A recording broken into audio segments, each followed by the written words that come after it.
১৯৭১ সালের শীত পশ্চিমবঙ্গের মুর্শিদাবাদের ধনরি গ্রাম বহু বছর ধরে জনশূন্য। লোকমুখে বলে ভূতের বসতি। আমার দাদু ছিলেন এক হাকিম, যিনি জানতেন জিন শয়তানের চিকিৎসা।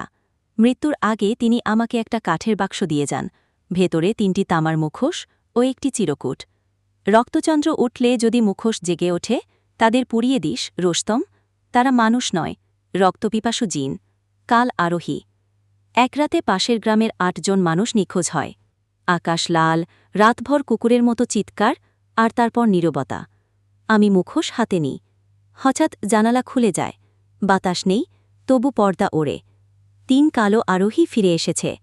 ঘোড়া কালো কুয়াশায় গঠিত, মাঝের ঘোড়ার চোখে আগুন। শ্মশানঘাটে আমি মুখোশগুলো আগুনে ফেলি। তাদের ছায়া, ঘোড়া, চিৎকার সব ধোঁয়ায় মিলিয়ে যায়। তবে আজও ধনুরি শান্ত নয়। রক্তচন্দ্রের রাতে এখনও কেউ গেলে শোনে ঘোড়ার পায়ের শব্দ আর একটা নিঃশ্বাস, তুমি মুখোশ পুড়িয়েছিলে, কিন্তু আমরাও তো ফিরে আসি। আমার নাম রুস্তম আলী। আমি এখনও বেঁচে আছি, তবে আমার দৃষ্টি এখন সবসময় পিছনে।